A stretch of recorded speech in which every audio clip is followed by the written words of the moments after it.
Okay.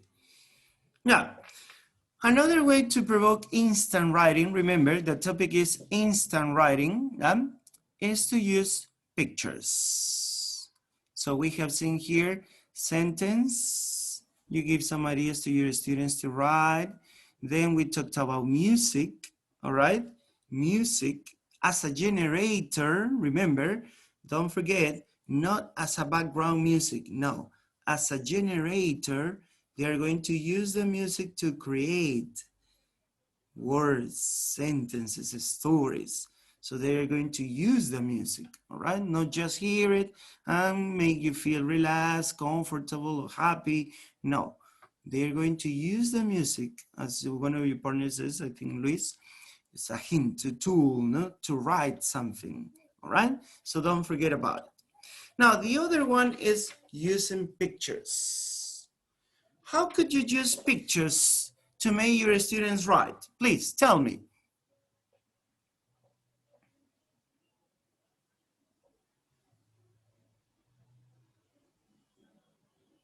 How could you use pictures?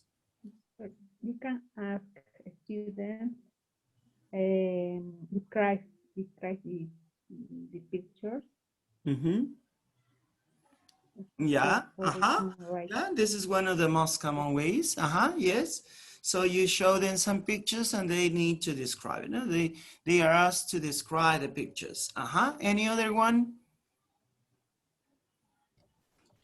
They describe the actions they are doing and maybe the other characteristics or features that are around the picture. Yes, So again, the description. No? They're going to describe the actions, what each is person doing, maybe what are they wearing, no? So they start describing. Yes, you're right, So here we're going to see this activity first, as you told me. They are going to describe pictures. One way of getting students to write about pictures is simply to ask them to write a description of one. If you give them a complex picture and a time limit, they have to write it quickly to get down as much information as they can. Notice, now you increase the complexity of the activity, of the task. So you give them a time limit, no? Yeah, okay, so here you have the picture on the board. Yeah, you have 5 minutes to describe this picture, or 3 minutes to describe the picture. So they start describing the picture. No, as one of your partners says, they could talk about the clothes, the activities, the weather, the objects, many different things about the picture. Another one is to write a postcard. We can give students postcard scenes and then ask them to write a postcard which they would expect to write to an English-speaking friend from such a location. So notice, you give to your students some postcard scenes. Now remember, in the postcard, you have some pictures, no? So you give them these postcard scenes, and then you ask your students to write a postcard which they would expect to write to an English-speaking friend, no? From such a location. So you have to describe the location of this postcard scene. Notice, and they are going to write about it, no, as a postcard. Not just, for example, in the first one, it's just a description, no, of any picture, no, of any picture, just describe. But here now you're making them to write a genre, no, a genre, a postcard. So maybe they have to remember how to write a postcard, no, dear, my dear friend, my dear Carlos, and then the body, so I start talking about the activities maybe, and I start describing the place. So notice here the difference with the previous one. In the previous one is free writing, no?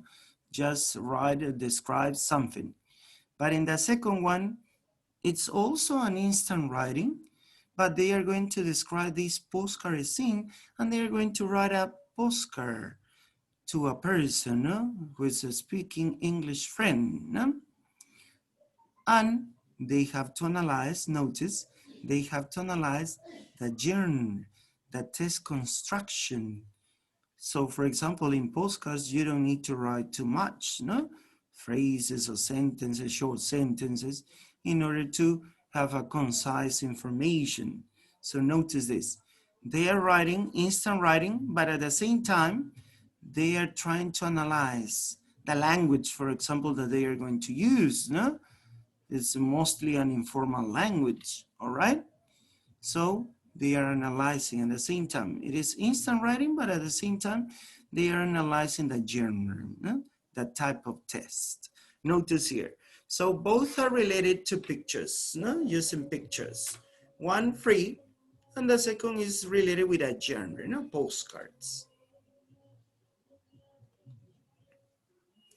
For example, we might show students photos of people on holiday locations, and then they write a postcard which those people will write. So here you have the sim, no, the postcard is in, and they are going to write these postcards to the people that they will write. No?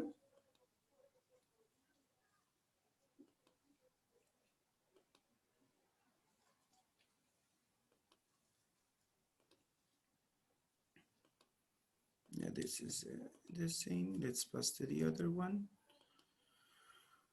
Now, another activity that we could do with our students to provoke instant writing is writing poems.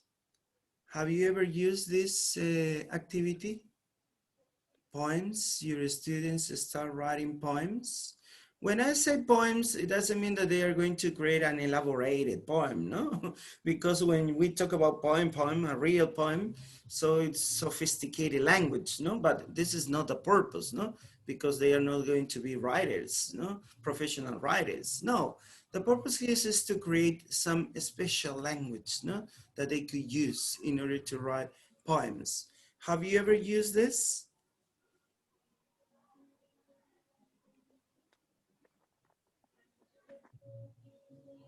No, nobody.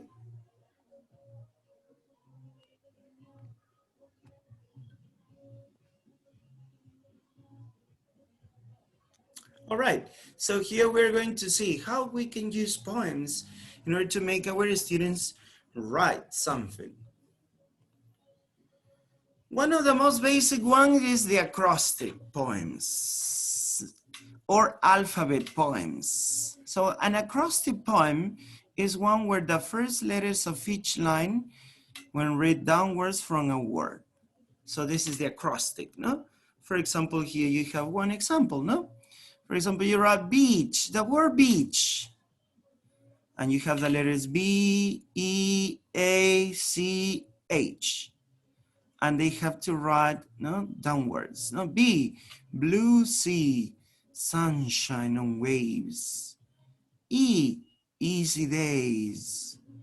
A, afternoons of heat and playfulness. C, ¿De cuánto tiene? De un sol 10, un sol 20. ¿Cuál es un sol 20? Madre mía.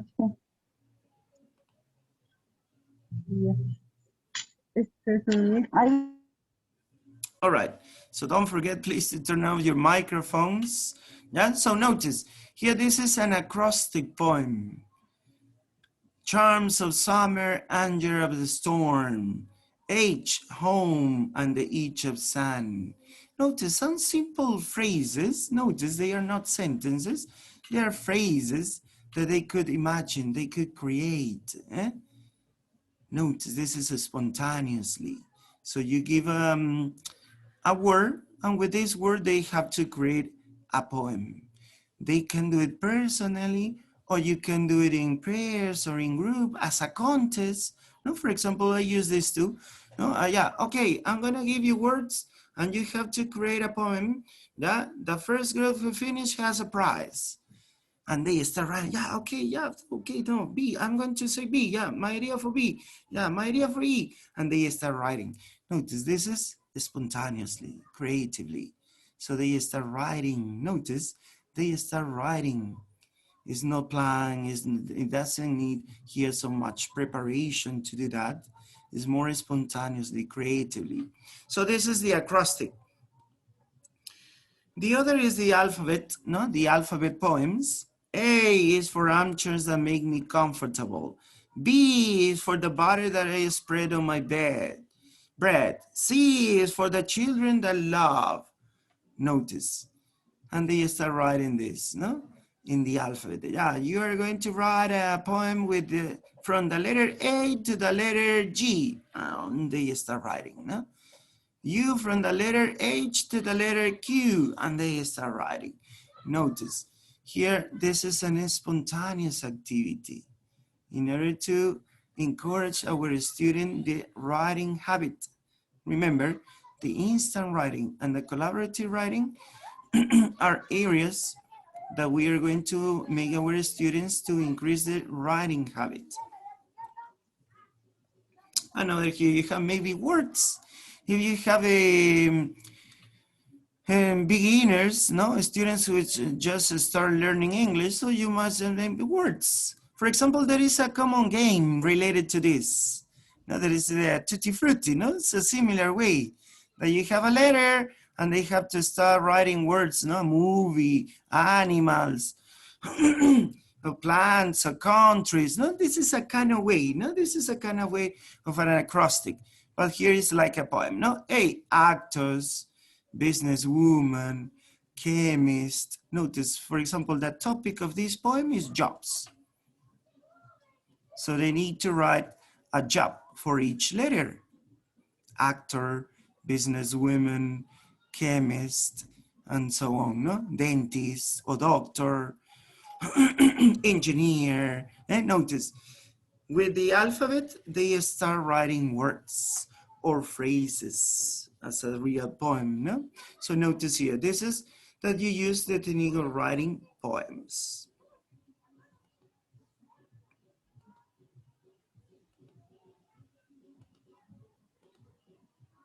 Another one is the stem or frame poems. Many teachers give students sentence or phrases, stems or frames for them to complete, and which when completed, make something that is almost a poem. We can give students a frame like this. For example, no? This is the structure, the pattern, the frame, the stem. I like the gap because, and again, 3 times, notice, this pattern is repeated 3 times. But I hate the gap because. So they could do something like this. I like apples because they keep the doctor away. I like oranges because they taste fresh. I like pineapples because they look interesting. But I hate bananas because they're yellow. Notice they are creating. They are start writing. And they are starting writing using this frame, using this stem, like a poem, no? Notice, because in poems, as you know, one of the devices that we use to write poems is repetition. You repeat phrases or words. So here you're doing something like that, no? I like apples because, I like oranges because, I like pineapples because. And also you give a contradictory idea, no? But I hate bananas because. Notice they start writing with this stem of frame poems. Instant writing. Remember, this is the instant writing.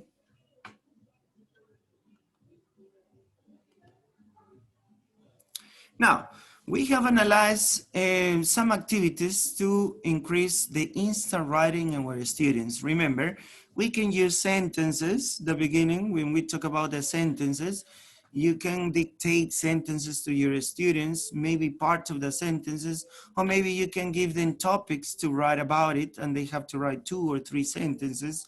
Then we talked about music as a generator. Notice, music as a generator, not music as a background environment, a background music, no.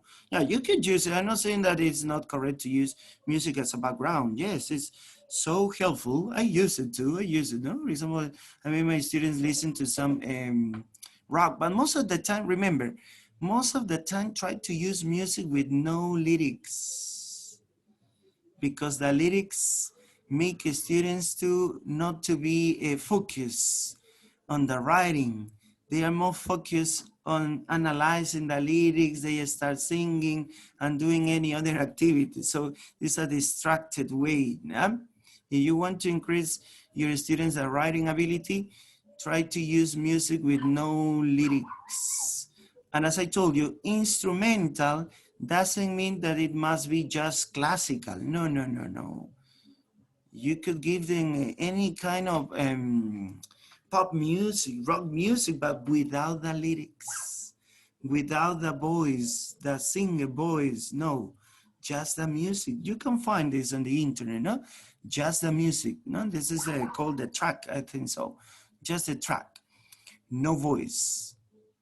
Common music, common songs, popular songs, but without lyrics. Remember, this is so important. If you want to increase their writing ability, because they are going to be focused more on the activity than thinking about the lyrics of the song. This is so important to do. Then here we talked about pictures. Remember, pictures that we can make our students describe pictures, making and write some different genres by using pictures too. And also you could use poems, no? Poems to make them write creatively. Remember, this is the purpose of the instant writing, to make a writing spontaneously, creatively, not to think too much, not to prepare too much. Now, the second area that we have related to this topic is the collaborative writing. Here we are going, as you know, we use here the board, no? So we are going to use the board in order to make our students write something as a group. Remember, collaborative writing, they are going to learn each other. They are going to share goals. So it means that they are going to work together to write something. One of the activities is sentence by sentence. Students are asked to build up a letter. Notice, students are asked to build up a letter in reply to an invitation on the board, sentence by sentence. This is what we did the last class, no? The last session. As I told you before, when we had an invitation and the students and the teachers wrote, no? The teachers wrote on the board 2 columns, yes, no. So they are going to write 2 letters, but as a group, sentence by sentence, all right? So yeah, okay, in the first letter, you're going to accept the invitation, and the second letter, you're going to reject the invitation. Yeah, how do we start? The date, yeah, okay, come here, write a date. Okay, that's it. You too, for the other letter, write a date. Yeah, what is next? The greeting, yeah, dear. So sentence by sentence, but they are doing as a group, not individually. Each time a new student goes up to the board in such activities, the rest of the class or the group that the student represents can help by offering suggestions, corrections, or alternatives. No, for example, oh yeah, teacher, my partner forgot to write the letter S. Ah, yeah, okay, corrected. And they correct. Oh, my partner confused on the date. It's not the correct position. All right, yeah, correct it. So notice, the other students are participating too, not just the student who is in front of the board, who is writing. The others participate too. They start giving suggestions, they start correcting or giving different alternatives or options.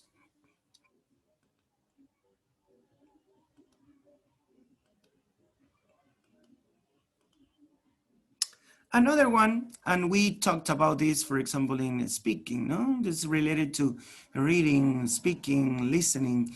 It involves a lot of skills. Dictogloss. The teacher uses their own words to tell students the story. The first time they hear the story, students are told just to listen and not to take notes, not to make notes.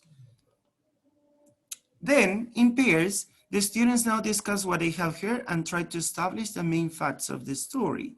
the teacher tells them to hear the story again, and now they should make notes. Now they will be able to concentrate not only on the facts, but also the language. So remember, no, we saw also a video related to this activity, no? That they start writing sentences, no? So the teacher dictates the sentences and they need to write it. But here, a story. So first they have to listen carefully to the story. They are not going to take any notes. Yeah? They don't take any notes. Then they are going to start taking notes the second time, and they are going to discuss. Notice, they are going to discuss about the facts of the story and also the language that they are going to use in the story. So we call this activity dictogloss. Remember, dictogloss.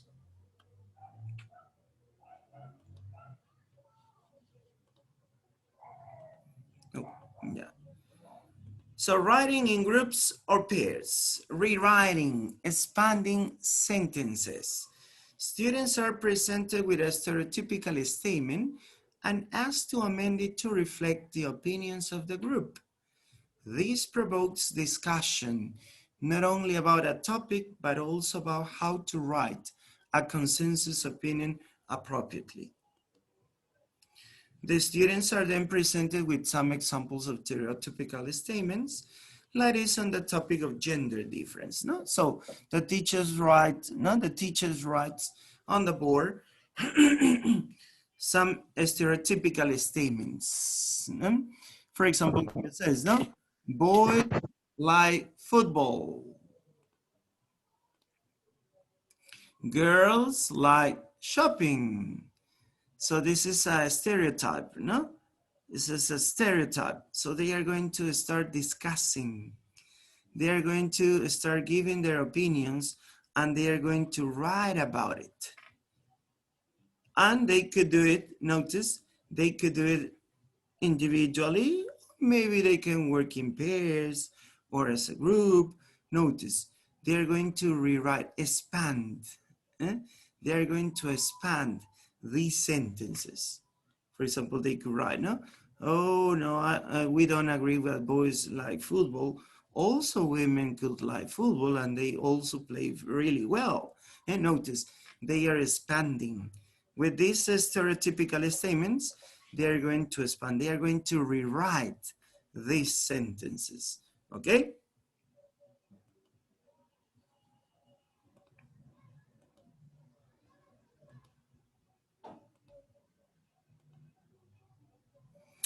Another sentence rewriting activity is to take a sentence and put far more detail into it. For example, we can give students a short sentence like this. The woman saw the man. This is a simple sentence, no? So what are your students going to do? They are going to expand it. They are going to rewrite these sentences. The students then have to expand a sentence with as many words as possible. Notice here one example. Notice this is for more advanced levels, but you can tell them, yeah, try to write adjectives to these sentences. Okay, the beautiful woman saw the ugly man. They start expanding. Notice they are rewriting the sentence by expanding it. Here you have a more complex example. No, this is when the pale red-headed woman, notice, who had arrived no less than an hour earlier than the time they had agreed on the night before, saw the tall bearded man leaning unhappily against a poster of his size and a new perfume. Notice they are expanding. They are increasing the amount of words.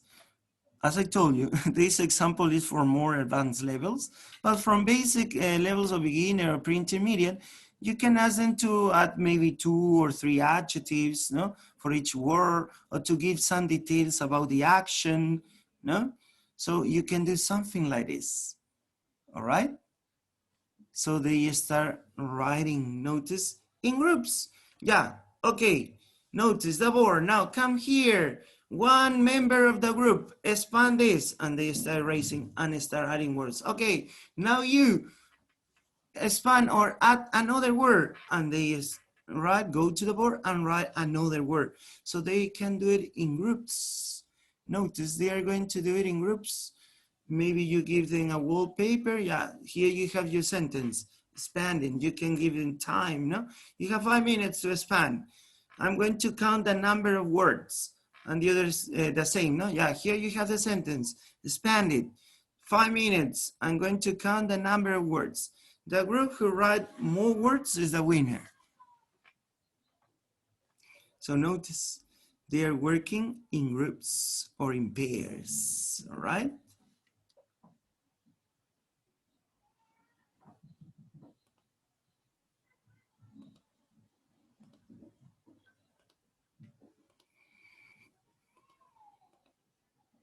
Another one, another activity is the story circle. Students in a group sitting in a circle, each student has a blank sheet of paper in front of them. Notice they are going to write, this is similar, yeah, this is similar to the whisper. Now remember when we talk about speaking, so you start saying a sentence and the other person said a sentence to the other person, then to the other person, and then it comes back and you hear the sentence diverse, no? It was distorted. So this is a kind of similar. It's not the same, but it's a kind of similar. So remember, students are sitting in a circle, in groups of a circle. Each student has a blank sheet of paper in front of them.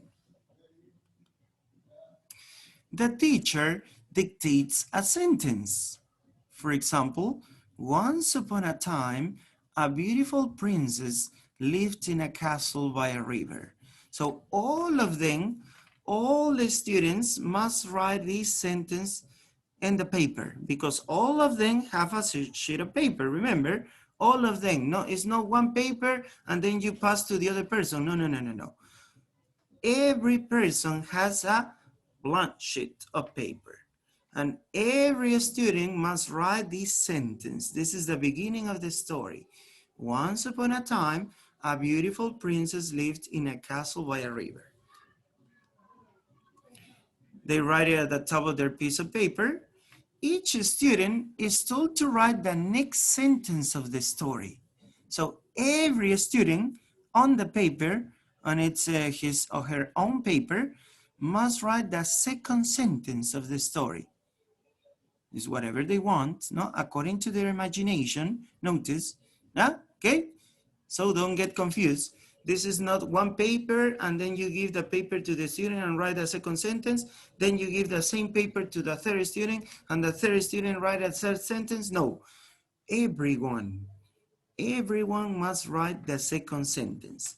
Then they pass, notice, they pass their piece of paper to the left. And each student writes the next sentence of the story they now have in front of them, which is different from the one they started with, no? Because every student, notice, every student write a sentence, the second sentence. Now, this student give this paper to the student which is in the left. So the student which is in the left must write the next sentence, but he must follow the two first sentences that he didn't write it, no? Because the first sentence was written by the teacher and the second sentence was written by his or her partner. So now he has to think again. What is the next part of the story? Because maybe the student has some ideas because he wrote the second sentence. But now he has another paper with another two sentences. So now again, the student must think, oh yeah, okay, no, this is not my sentence. Yeah, so what would it be the next? Yeah, and they need to write. So, and you do this until the paper that you wrote, the student who wrote this on paper receives this. And you can realize that this story is combined, no? Because this story passed for all the students. Your story, because you started, the first sentence was you wrote the second sentence, your story was changed, completely changed, because everyone write their own sentences on this story. This is a funny, I know this is consuming time activity because it takes some time, yeah? But I advise you to do. It's so funny. I do it once. It was so funny. And the students start laughing and criticizing maybe, oh, well, why did you write that? It doesn't have any sense. Yeah, okay, now, yeah, you have to continue the story. And they continue writing the story. Notice this, this is called the story circle. Remember, this is the story circle.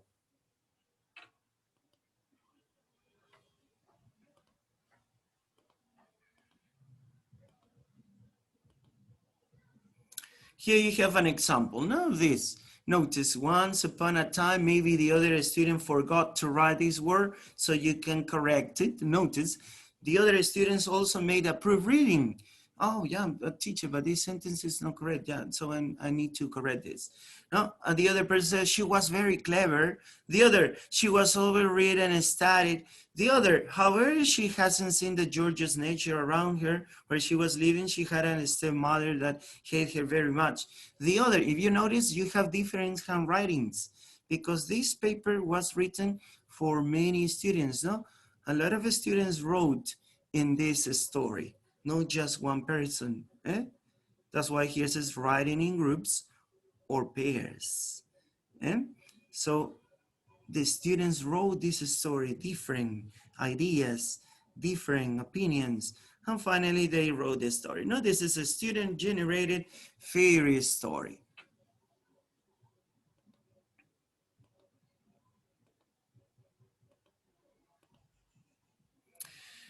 The other one is a story reconstruction.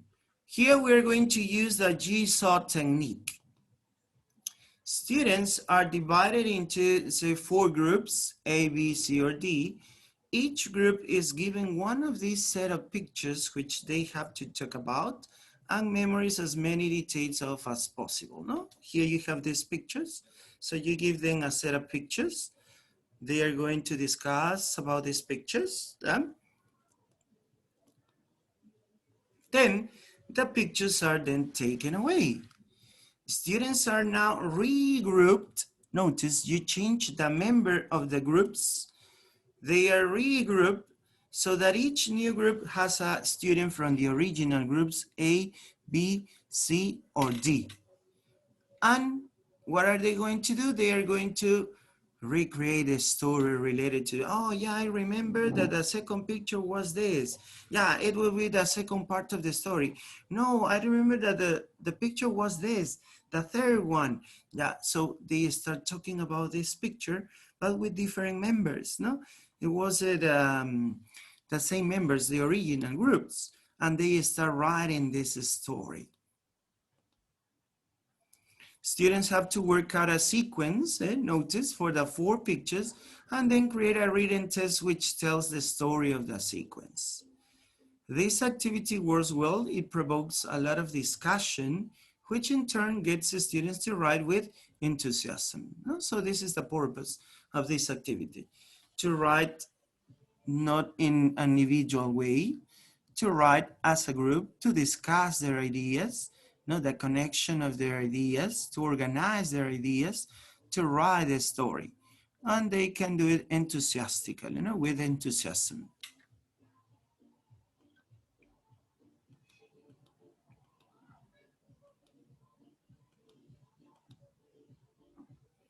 Now, another one is the pen pals, emails, and live chat.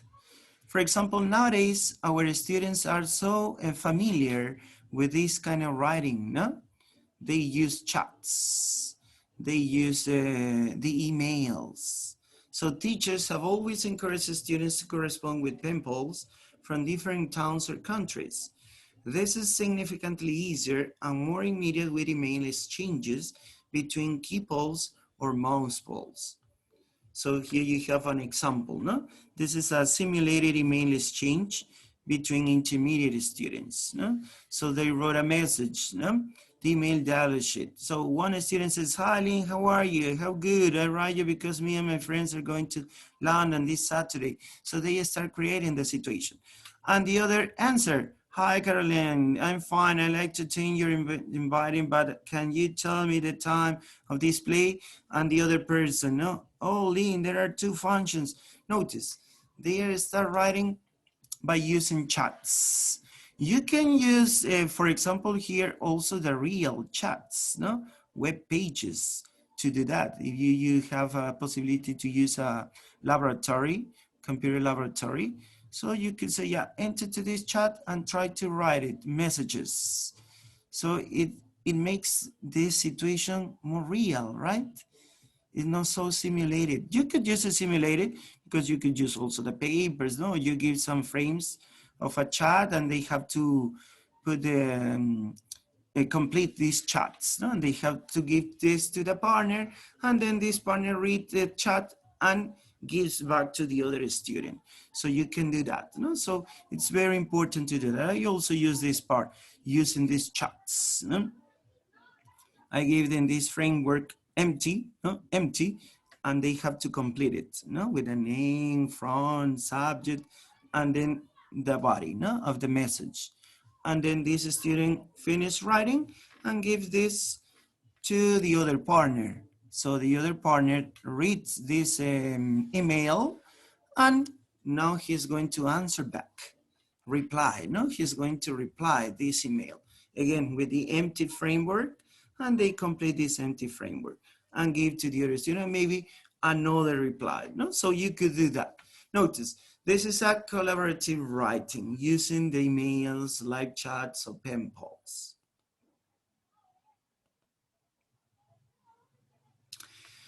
Now, we have talked about here the different activities that we can do in order to provoke our students write instantly and also to write in groups or in pairs, no? In order to make our student encourage the writing habit, no? Notice all the activities that we propose, they are not so much planned. We are not talking about the analysis of the expressions, the genre. No, it's more dedicated to encourage our students to write enthusiastically, that they don't feel stressed when they write. Oh yeah, writing a letter, yeah, so I have to write this style, these expressions. No, maybe most of the time they do it individually, so they think this is a kind of boring activity. But notice here, these activities that you can see, the purpose, the aim is to make your students write fluently. It doesn't mean that we are not going to qualify the mistakes or the errors, no, the accuracy. No, it doesn't mean at all. But it's not the most important part when they write. The most important is that they can get the writing fluency, they can do it enthusiastically, and that they can do it spontaneously. This is the most important goal or aim in those activities. Now, we are going to pass to the second aspect of this session, how to respond, correct, and guide our, our students' writing tasks. There are two terms here, and I want you to tell me your opinion. Responding and correcting. What is the difference between responding a written task or writing task and correcting a writing task? Can you tell me? Can you give me some ideas? What is the difference between responding and correcting?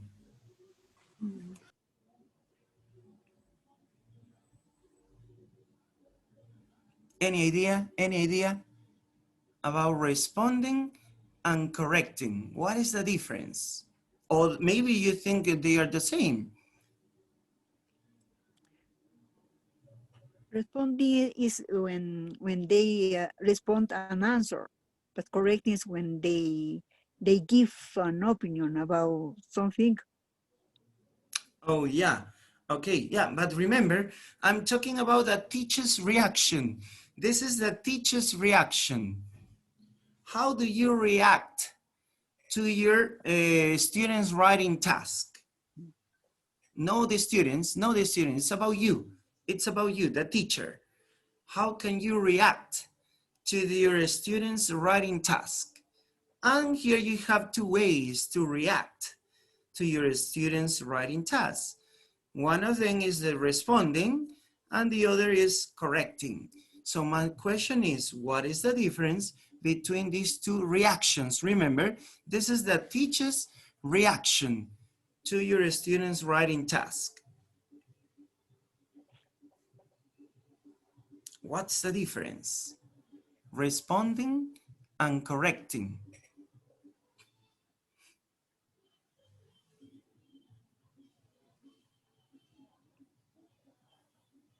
No, nobody?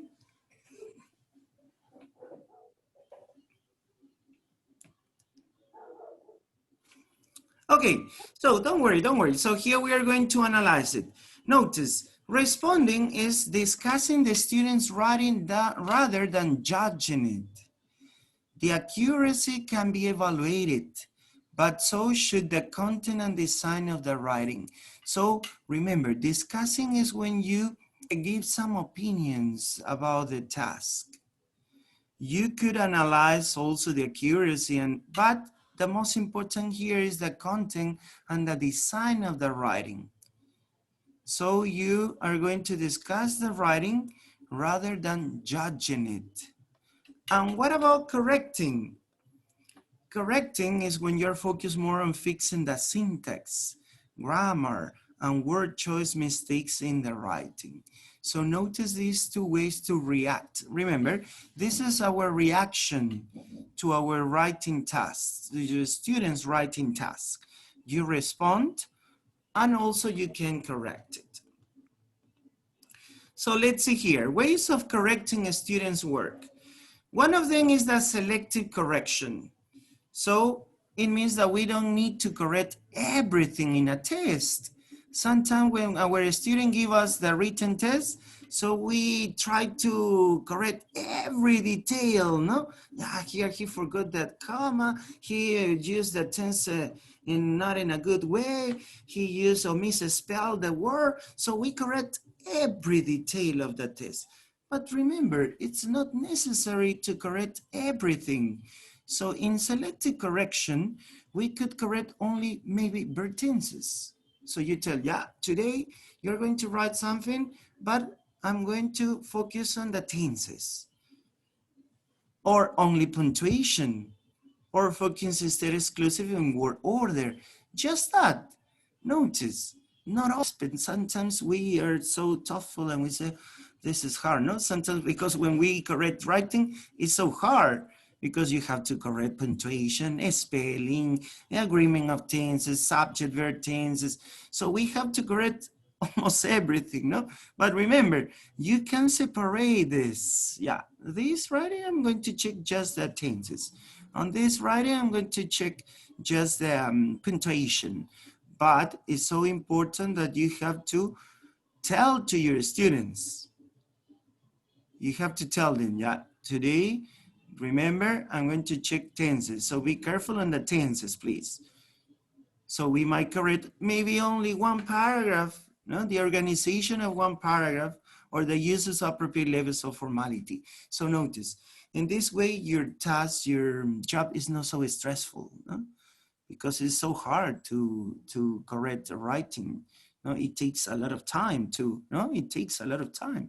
Sometimes when I correct my students' writing tasks, I spend 1 or 2 hours correcting. But I try to use this, no? I tell my students, yeah, this writing, I'm going to focus. If they are writing maybe a story, a fairy story, I'm going to correct the tenses. Past tenses, for example. I told them, be careful on the past tenses, past simple, past perfect, past continuous. I'm going to check that. Just that. All right? Just that. Maybe the student made a misspelling or the punctuation. You can check it, but it's not an important aspect. So in this way, you can make your job easier and you have your student know so stressful, no? Because you say, I'm going to check punctuation, I'm going to check the spelling, I'm going to check the tense, so a lot of things for students, right? So they are crossed. They are crossed.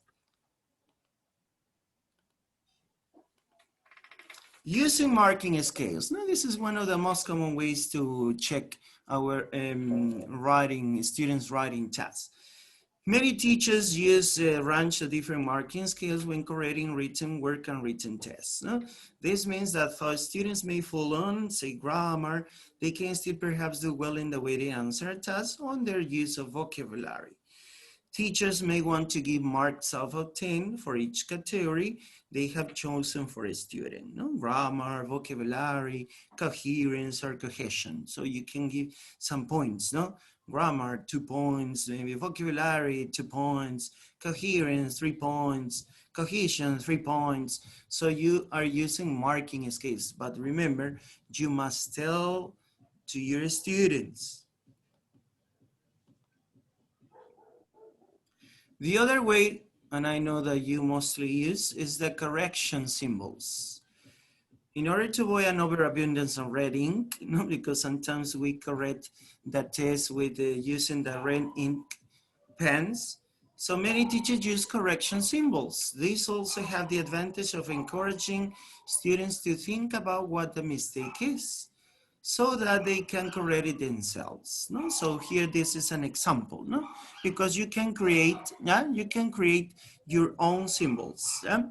It's not just one fixed, all right? It depends on you, how you can create it. So here you have the symbol, the meaning, and the example arrow. So you have to give this, you have to give these symbols to your students. So when they receive the written task corrected, so they could understand, because if they say S, but what is S? What is G? What is WW? So maybe they don't know. So you have to give this. So next time when they're going to write, they are careful. Oh yeah, the spelling. Okay, yeah, I must check the spelling. Okay, next time I need to improve the order, the order of words. So they know what they need to improve in the written test. So it's so important to use these correction symbols. The other one is reformulation. It's a way of showing students how they could write something more correctly instead of asking them to find a mistake and correct it. The teacher shows he or she would write an incorrect sentence. The student then learns by comparing correct and incorrect versions. Reformulation is extremely useful during drafting and redrafting. No? Notice the drafting when they start writing down their sentences, no? So they can reformulate their sentences or phrases. The other one is the remedial teaching. So when teachers read a student's written work and they come across mistakes which many people, many students in the same class are making, so remedial teaching will be necessary. So in these cases, correction can be effected by showing the whole class. Notice, you show here these mistakes to the whole class. They produced by a student that exemplify the mistake and asking them to help to put them right. So all of them try to correct. So, but be careful. You don't have to say the name. No, Pedrito wrote this sentence incorrectly. No. Don't do that, because your student is going to be affected emotionally. And then this student doesn't want to write anymore. No? So don't tell names. So you just put the example, the sentence example, which has a mistake, and your students are going to participate in order to correct that sentence. No? That's why here says, no, to be anonymous. Remember, don't mention the name of the student who made that mistake, because here you can have some hurtings, no? Some feelings. And finally, to finish, we are going to analyze some ways of responding a student's work. Work in progress. Remember, responding is when the teacher gives some ideas, some suggestions, not just checking, no, this is incorrect, correct it, this, you forgot the yes, no, this is correcting. But in responding, you're going to give ideas, suggestions. So when students are involved in writing tasks in class, especially where there is a part of a process sequence, teachers will often visit students and talk to them about what they are writing. So for example, most of my classes, I do that when they're writing the task. Well, nowadays I cannot do that exactly because we have this virtual, but sometimes show me your paper on your camera. And she, oh yeah, okay, this idea is good, but yeah, I suggest that you could start with another expression so you can give them some ideas. Notice, you give them some ideas, some suggestions, so they can recheck some information they have made notes about. The other one is by giving them a written comment. The response is delivered in written form when students hand us a draft of what they are working on. Write down what we think is good in the student's work. Now notice, here this is the written responses to a student's work. I enjoy your draft composition very much. I like the description of your grandparents. They sound like interesting people. In some ways, they are the most interesting parts of the story. And then you give some suggestions. Notice, you are not talking, yeah, you wrote incorrectly, or this idea is bad. No, no, no.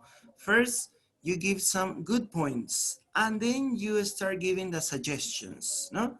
I have one or two suggestions to make, and you start giving the suggestions. No, this is responding. Remember, responding is not the same to correcting.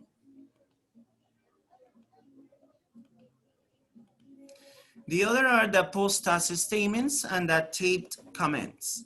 Post-task, as the name says, is after the writing task. Now, at the end of the writing sequence, however long or short, teachers usually end up giving final comments. Now, you can do this as a class or as a group or individually. Taped comments that you're going to record yourself. No? Teachers cannot give face-to-face feedback. They might well consider typing their comments about a piece of student writing. This has the advantage of allowing them to be more expansive than written responses sometimes are. No? So you're going to type yourself, all right? And finally, we have the electronic comments. A lot of feedback can now be given electronically, no?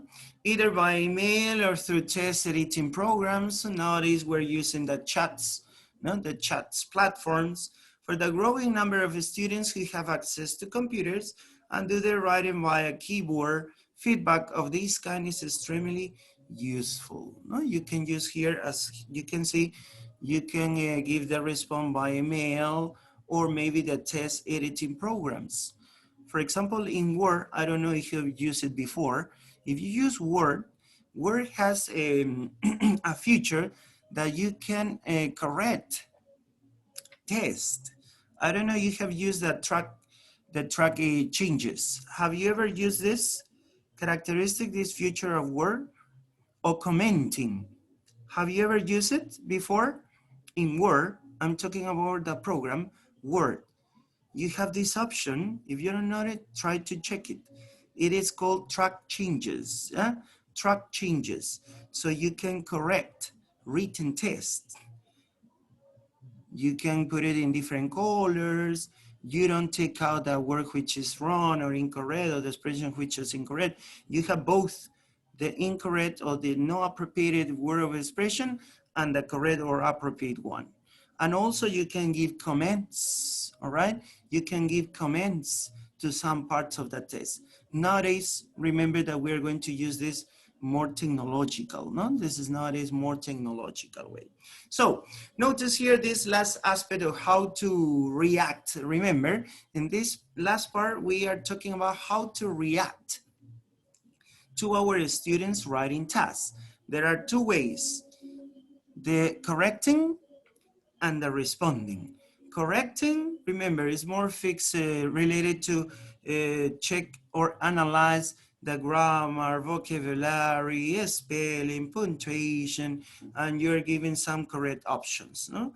You can use scales, you can use symbols to do that. And the responding is more like a guiding, no? So you're guiding the writing of your students by making suggestions, giving opinions, giving ideas. Maybe one of your students doesn't know how to start a story. This is in a work in progress writing. So you can give them, yeah, okay, what is your story about? Yeah, so you can start with this, no? There was in an old place, no, long time ago, and they can start writing. So this is responding. Remember, this is responding. Also, you can give some suggestion how to correct them, but also you can give them some ideas how to start a writing test or how to complete a writing task. Yeah? So don't forget about it. Okay, so we are going to stay here. Now remember, today we're finishing the writing skill. Yeah? Next module is related to grammar and vocabulary. How to teach grammar and how to teach vocabulary. And the last one, because we have just 2 modules more, yeah, and that's all, that's over. Yeah, we have 2 modules more. The grammar and vocabulary is one. And finally, we have the ITC tools, no, in order to use technology in our teaching and learning process. All right, so that's all for today. Thanks for your attention. Don't miss next session. See you next week. Bye-bye. See you next week, teacher. Have a nice weekend. Have a nice weekend. Have a nice weekend. Take care a lot. Have a Thanks, nice Bye, week. teacher. thanks, See you. teacher. Bye-bye. First, you next See class. you. Bye bye, Bye. teacher. Bye-bye. Take care a lot. Yes, Take care a lot. teacher.